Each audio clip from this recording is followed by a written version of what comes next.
Apakah kamu pernah mendengarkan nama Bagong Kussudiardjo? Siapa itu? Beliau adalah seorang tokoh seni tari Jawa. Beliau mempunyai sanggar tari di Yogyakarta. Beliau menciptakan banyak karya tari.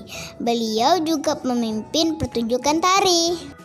Assalamualaikum warahmatullahi wabarakatuh. Halo anak-anak hebat, apa kabar? Bertemu kembali dengan channel Ibu Amelia Madonna. Baiklah, sebelum memulai pembelajaran, mari kita berdoa dulu menurut agama dan kepercayaan kita masing-masing. Berdoa mulai. Berdoa selesai.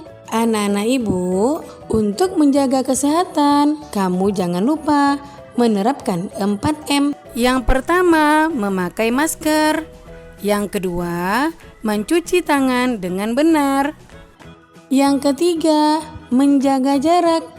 Dan yang keempat, menghindari kerumunan agar kita semua terhindar dari virus corona. Hari ini kita belajar tema 7 kepemimpinan, subtema 2 pemimpin idolaku, pembelajaran 2. Tonton sampai habis ya, jangan di skip. Tujuan pembelajaran kita hari ini antara lain sebagai berikut. Yang pertama, muatan SBDP KD 3.2 dan 4.2, memahami interval nada. Nah, anak-anak hebat, mari kita baca teks berikut. Bagong Kussudiardjo. Bapak Bagong Kussudiardjo merupakan seorang seniman serba bisa. Beliau lahir di Yogyakarta pada 9 Oktober 1928. Beliau sempat menimba ilmu di Akademi Seni Rupa Indonesia atau ASRI, Yogyakarta pada 1954. Pada tahun 1957, beliau belajar koreografi dari tokoh tari modern Martha Graham di New York, Amerika Serikat. Pak Bagong merintis karir di dunia seni sebagai penari Jawa klasik. Setelah belajar di sekolah tari Kredo Beksowi Romo, pemimpin Pangeran Tejokusumo. Selama bertahun-tahun menimba ilmu, Pak Bagong berkembang menjadi sosok yang selalu berkreasi. Banyak ide yang diwujudkan dalam bentuk tari-tari klasik. Bahkan di mata seniman Indonesia, Pak Bagong dijuluki sebagai bagawan seni.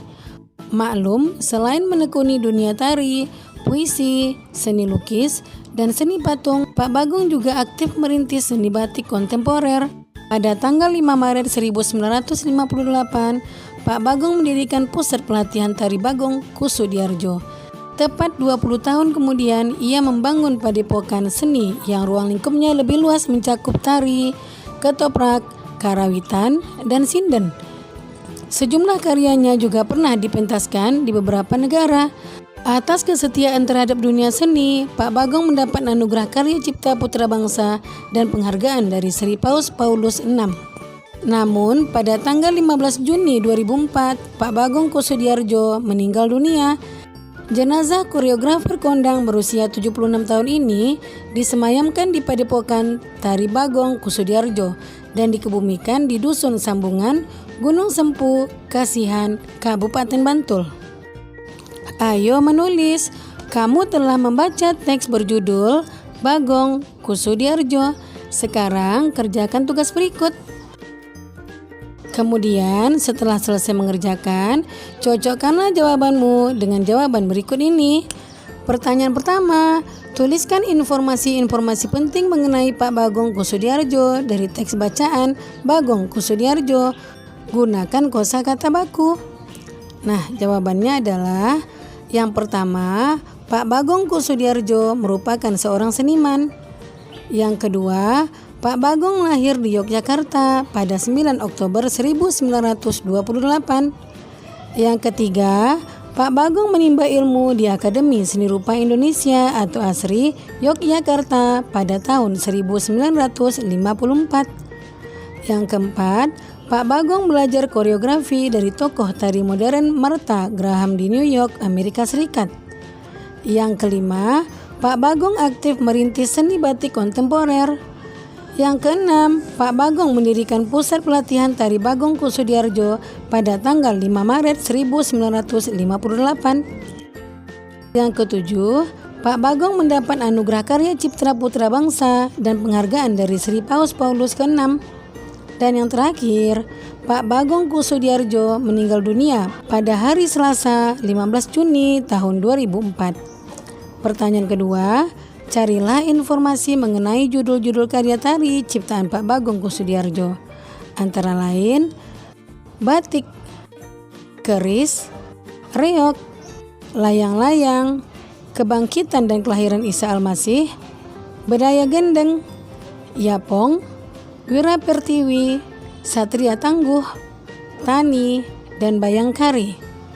Pertanyaan ketiga, carilah informasi mengenai tokoh tari daerahmu, baik seorang pencipta tari, penari, ataupun pemimpin sanggar tari. Nah, jawaban ini tergantung daerahmu. Silakan kamu cari ya. Anak hebat harus semangat. Bapak Bagong merupakan seorang tokoh tari daerah. Tari daerah dapat ditarikan secara tunggal, berpasangan atau kelompok. Berikut contoh-contoh tari daerah yang ditarikan secara berpasangan. Nah, anak-anak hebat, mari kita baca teks berikut. Tari daerah berpasangan. Terdapat berbagai jenis tari di Indonesia. Ada tari daerah dan ada pula tari kreasi modern. Berdasarkan banyaknya penari yang menarikan, ada tari tunggal, tari berpasangan, dan tari kelompok. Berikut beberapa contoh tari daerah berpasangan. Yang pertama adalah tari piring. Yang kedua, tari serampang 12. Yang ketiga, tari payung. Yang keempat, tari legong. Yang kelima, tari janger. Yang keenam, tari ketuk tilu. Yang ketujuh, tari bambangan cakil. Kedelapan, tari zapin. 9, tari gandrung. Dan 10, atau yang terakhir, tari golek menak. Ayo mencoba, lihatlah sebuah video tari daerah berpasangan. Perhatikan gerakan dan pola lantai penari dalam menyajikan tarian. Yang ketiga, tirukan 5 gerakan dari tarian tersebut.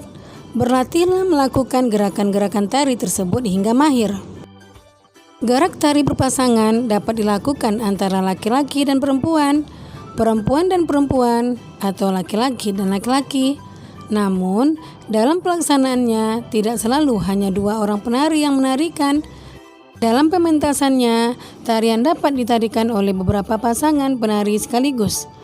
Peran tiap penari berbeda-beda, tetapi masing-masing penari berperan serta untuk menghasilkan sajian tari yang terlihat indah dan harmonis. Yang kedua, muatan IPA.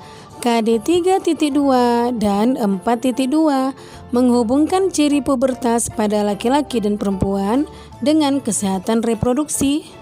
Tapi sebelum kita lanjutkan, jangan lupa kamu tekan tombol like, komen, share, and subscribe ya. Juga tekan tombol lonceng notifikasinya agar kamu tidak ketinggalan video-video pembelajaran terbaru dari channel Ibu Amelia Madonna berikutnya. Terima kasih.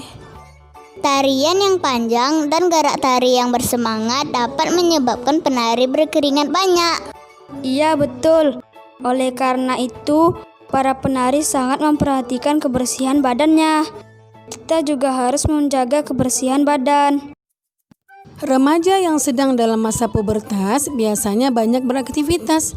Kelenjar keringat dan kelenjar minyak juga lebih aktif akibat pengaruh hormon. Apabila kamu tidak memperhatikan kebersihan badan dan pakaian, tentu akan menimbulkan masalah bagi kesehatan dan dalam pergaulan bersama teman. Anak-anak hebat, buatlah rencana karya berisi cara menjaga kesehatan reproduksi pada masa pubertas. Kerjakan bersama kelompokmu. Kamu dapat membuat poster atau buklet sederhana. Kemudian, tulislah rencana karya yang kamu buat dalam bentuk seperti berikut.